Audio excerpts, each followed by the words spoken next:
Hi, Amanda. How are you doing? I'm just chilling. How are you? You're always just chilling, Wow, hanging I out. retired from my job yesterday. Uh-oh.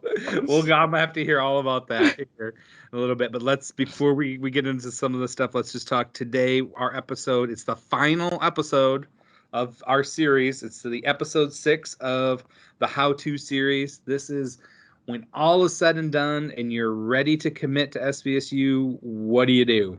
And this will be my favorite because this is also the favorite part of my job that I get to do and help students, right? So today we're going to talk about what to do in committing to SVSU, what happens, just the questions around that when you're excited about being a Cardinal. What should I do? So that'll be good. Are you ready for that kind of stuff or no? I'm ready, and I'm wondering, how does one finally commit to SVSU? Oh, Do so they hit the accept on that letter? you see, you're jumping right into it. I like it. I like it. Well, here's what happens, okay? You have to think of it this way. I always equate it back because I talk to a lot of students, and it's easy for us to think about the sports metaphor. You know how you see the students who will line up, and if they're going to commit to a team sports wise, they put the cap on, right? They have a big ceremony at their high school. Everybody cheers. I think everybody should have one of those, sports or not, personally, because you're doing something good for yourself. So, um, the proverbial putting the cap on though is a huge step. So when a student makes their decision, they have to commit.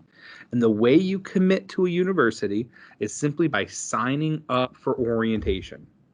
For us, we call it SOAR, Student Orientation Academic Registration. When a student says, hey, I'm ready, SVSU feels me because it is, and it's a good fit, and I want to become a Cardinal, they have to get online, and you can see all of these steps at svsu.edu/next steps. But they have to go in, you have to activate your account for SVSU, and then you have to sign up for orientation. When you do that, when you pick your orientation date, you are it, man. You're a Cardinal. It's on. It's fun. We celebrate. I will celebrate with you. I always talk about what I love about SVSU is provide the opportunities. We have the support there waiting to help you, and then most importantly, the success. So I want to have that celebration, but it has to, as a student, you have to sign up for orientation at an institution. Once you sign up for orientation at a school, that's when we start the transferring of the financial aid funds. That's when we start looking at your class schedule, all those things, and preparing for you to arrive on campus. So that's the biggest thing, man. When you're ready to become a Cardinal, you want to join me here and you here on campus. We got to sign up for that orientation. Awesome. So when should one commit? Like in the spring, the fall, winter, what season? So I'm gonna put my dad hat on. You ready? Sorry, here it comes. You're used to it. It's fine. I always tell students you want to commit when you fully know that you want to attend the school. So when you're ready to become a Cardinal, shoot, I want you to commit to sign up for orientation as soon as possible. Now those orientations, the sign up doesn't open up until December. So we have to wait until after December 1st. But after December 1st, if you're out there and you're ready to become a Cardinal and you know it, we've got financial aid on hand. We know all these things line up. It's time. Get in, and kind of the running theme of this whole series, right? College is the opposite of kindergarten. I want you to Hmm. cut. I want you to I be was just gonna perfect. say it's best to get that first orientation day or as soon as possible. Perfect example. The earlier the orientation that you can sign up for, the better class selection, right? Mm-hmm. So we One. want you to sign up as soon as you can. I'm not worried about the season. I'm more worried about where the student is in their process, right? So if they're out there and they're ready to commit, they know that they want to become a Cardinal. At that moment, that's the time to do it, right? So that's really really important. On the other hand, I say I put them between a rock and a hard place. I want you to commit as soon as possible, but I want you to wait until you are ready, right? So if you're on the fence, it's okay. Stay in contact with us in the admissions office. We're going to help. And if there's anything we can do to help you figure it out, if it's financial aid, if it's your program, if it's meeting people on campus, if it's exploring one of those extracurriculars, right? Cake Club, getting a shout out. They still haven't contacted me, but no. You mean Pie Club? Well, I'll take either one at this point. I'm not bitter, all right? But even if it's Cake or Pie Club, it doesn't matter, right? We can help you get in contact with the people that are going to help you be for sure.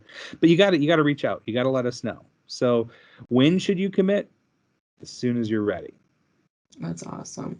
And also, for those who are just like now watching this podcast and haven't seen like our orientation podcasts, yeah, what exactly is SOAR, the condensed version? I love it. So, Cardinals, we have our nest plan currently, Cardinals. SOAR, come on, Cardinals. We put things in fun acronyms. You got to have some fun. SOAR stands for Student Orientation and Academic Registration. So SOAR, the SOAR program, is basically the full orientation for a student to be ready to become a Cardinal. You come on, we have a digital version where you meet together virtually, and then this past year we called it Flight School. We still got to see what's going to happen for the fall of 21 just yet, but we may have the virtual portion, and then we also always have the on-campus portion where you come on campus, you meet other Cardinals, right? This year we were very careful, and we were very, very happy that we were able to mitigate any spread of anything in the pandemic, right? So we do that really safely. But it's important. We want you to come on campus and meet the people. Joining a college is not about. I know we've mentioned this before, especially back when we talked about visiting, but joining a college is not about moving into a dorm room. It's not about sitting in a lecture hall. It's not about going and watching a football game in the stadium. It's about the people that are in those places, right? So it's meeting your roommates, meeting your classmates, cheering with other Cardinals. So the orientation process, we've had Rachel as a guest in an earlier podcast, and we'll have her back, believe me, talking all about orientation. But, she does a great job in working with our orientation leaders to really try to help students become acclimated to college. College is different than high school, and it's going to be an adjustment. Oh, yeah, right? It's going to be an adjustment. So we know that. So how do we, again, going back to providing the opportunities, supporting students, and celebrating their success, how do we do that? Well, we're going to provide the orientation opportunity where we're there and line up all the things that you're going to need. We're going to have lots of people there, people like me, people like you, and other orientation leaders who are there to help students along the way. And we're going to have a lot of fun doing it. And that's part of the celebrating student success in that. So it's built all the way through that orientation program, which is really a fun time, honestly. I still have stories about my orientation that we'll talk about later. Don't worry. My boss can tell you all about it. Chances to win free stuff. Exactly. So what happens after someone signs up for SOAR?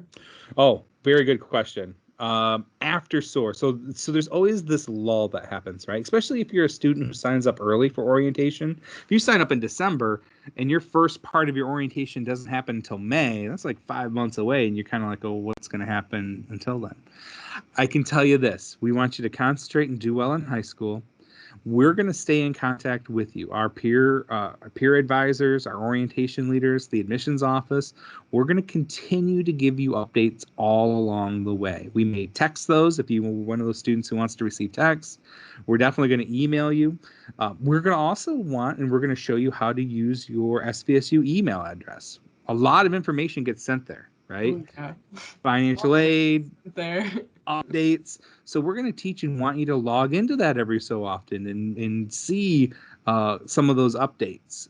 The admissions office, we're going to continue, though, to work all the way through. So what happens after the orientation? The most important thing is I want you to continue to do well. I want you to continue to finish high school as well as possible because those grades count. And then I just want you to get ready.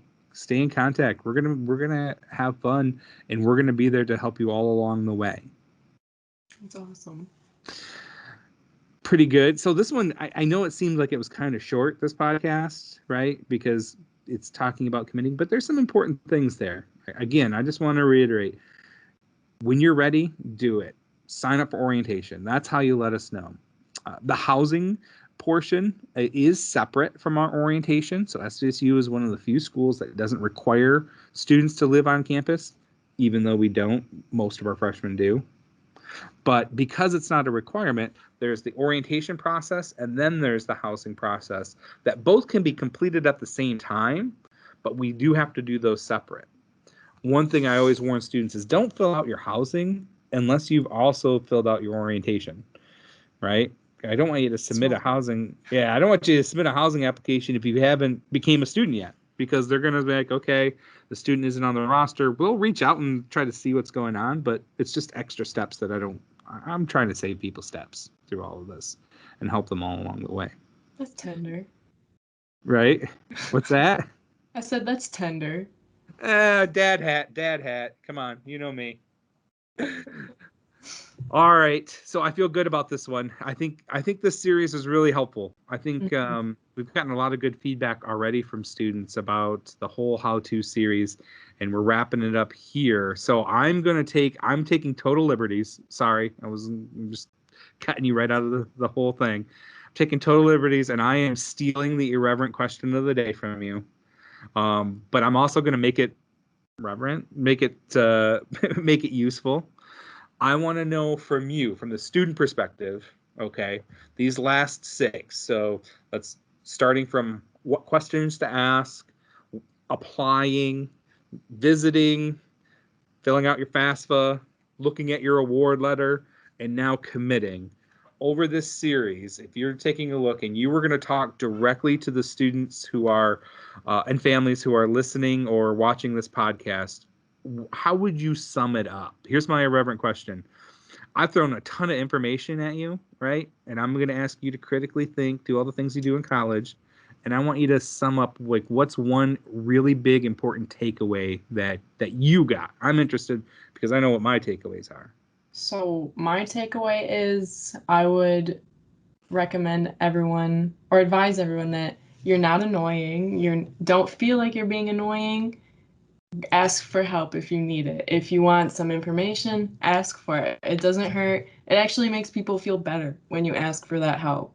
Just like if you're in a classroom, don't be afraid to ask for help, because the professor, that's what they want you to do, so they can engage with you, create a relationship, whatever.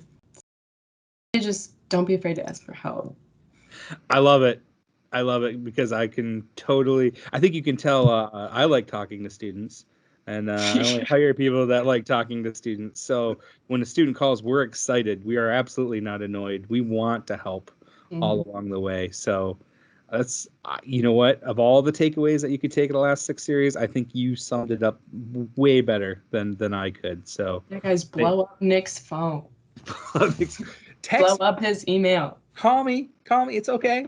Text me, call me, whatever it is. If it's not just me, if you're working with a rep or anybody in the admissions office or orientation or financial aid, we're all here. We're all waiting to help. It's kind of a prereq in working at SVSU. So very cool. Well, I feel good about this. I think this is helpful, and I think families are going to get a lot of information out of this. I want to say before we sign off to the series, I want to tell you, thank you. Thank you for keeping me on track, because I know that's tough. I changed backgrounds every time. I'm now here in my admissions office. I got Cardinal Darty, and I got my I told you, 10-time defending tailgate champion, right? Oh, God. I know. Sorry. It's kind of a big deal. You can come take a picture of it if you want. But I think your insight has been really valuable. So thank you for helping me and being a part of this journey. I'm not letting you go, so you're going to stick around with the podcast for me for a while, whether you want to or not. Cool? Okay. Thank you. Awesome. All right, Amanda. Well, I got to go wash my hands and get ready. I have a student who's coming to meet with me today as part of the campus tours on campus. We're still having some of those, so I'm excited to actually talk to people. Back to your advice. All right. Wash your hands. Take care of yourself. I will. Wash your hands. All right. Bye, Amanda. Bye.